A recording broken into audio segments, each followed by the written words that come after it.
get up to the victim center where the families are. And here in New York, and you really don't know how bad it is until you get up there. You still got fire. It's burning up here. This is what they're calling ground zero. You don't just have fire from the building, but you got fire coming up out of the sewer system. All right, these are some of our heroes. And we've got one of them that even sings for the New York Opera, I think. Give us another rendition. Yes, Steve. No way.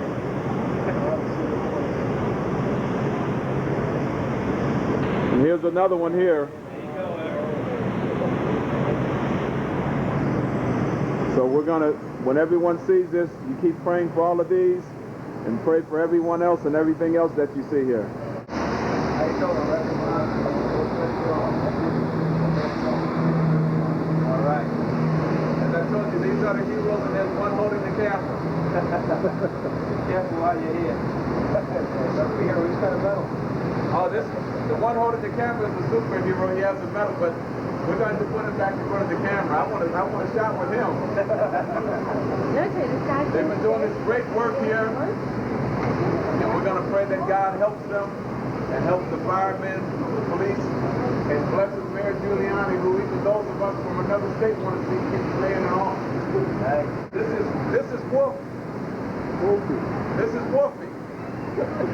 That's not right. Wolf. The medals for Special Olympics. I was repeating what the police officer told me. I was obeying the law.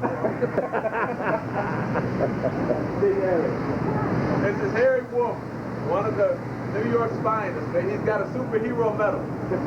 I just left a part of a group of the police officers that I was working with that I had to be escorted to certain areas with. But now I'm back out on this part trying to see if I can get a couple shots. You see straight down here from the damage that was done, these buildings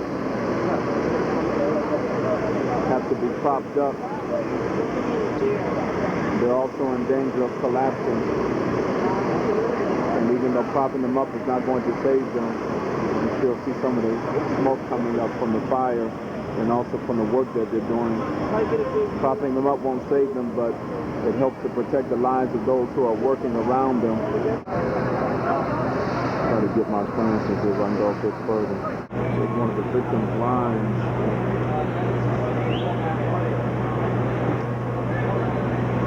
Ministering to someone there and praying for them, I'm going to go back over and help them to start writing names down.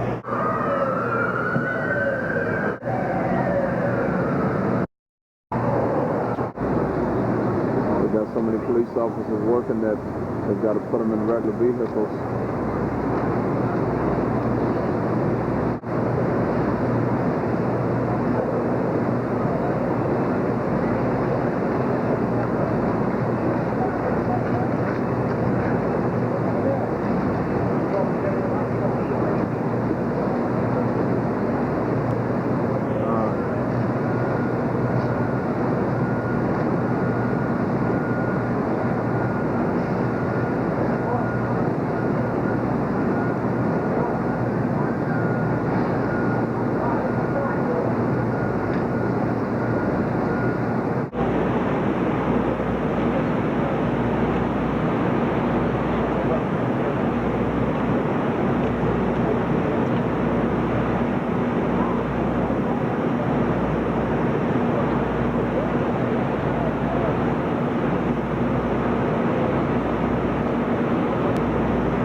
to bomb maybe the Taliban. That is not a solution. That will only ensure Laden's historic, legendary position in the heart of the people. In fact, Laden right now is both the most notorious and the most popular human being. If any of them survive, and they're going to survive, if any of them survive, their resolve will be 1,000 times greater than it presently is today. Because he becomes their George Washington, so to speak. To a degree, and for us Christians, this sounds blasphemous, but to a degree, he becomes their Jesus Christ. And they are willing. We already see what they're willing to do. See, it's hard to frighten an enemy. Choosing certain death rather than face the horrors inside the towers. Giuliani forces himself to move on. Like the emergency responders, he has a job to do. There wasn't time for fear. I don't know if I had had time. I said, has the Pentagon been attacked? He said affirmative. We're leaving the White House, and the vice president will call you back. My impression at that point was they were taking the president out of the White House, because I didn't know the president was in Florida. In fact, the president is aboard Air Force One, and the vice president is entering a secure bunker. Unknown to Mayor Giuliani, these security actions are about to turn him into the public face of 9/11. Trying to figure out, I've been told by sources that Air Force One hasn't landed yet. In addition, the entire staff of the White House and the old executive office building, State Department has been scattered around town. There's very little information about how this government is running and from where it's being run. Just before 10 a.m., a call comes through from the vice president. I could hear a noise on the phone. I looked around. The iconic South Tower of the World Trade Center no longer exists. Giuliani knows it's dangerous in Lower Manhattan. He needs to tell the public to move north immediately. People, let's move! Let's go! Giuliani may still be alive and in charge, but at this moment, he's unable to function effectively as mayor. He's on foot on the streets. The mayor needs a command center. He urgently needs to speak to the White House and the governor. We actually thought about a hotel on the way. It was a glass building. Eventually, they decide the firehouse of Engine Company 24, residents of Lower Manhattan.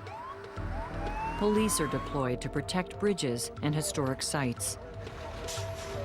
Every doctor, nurse, and firefighter available is called in. I probably didn't have all the facts, so I would say a little prayer. After 3 or 4 decisions, I just close my eyes and say, "Dear God, make it right." People that I know that died. I didn't want people to see me cry. And I didn't. I was able to hold it back. And then I went and continued the press conference. And then I went back to my office and I called Ted, who was the Solicitor General of the United States. I was in my office by myself, and then that was the first time I actually cried.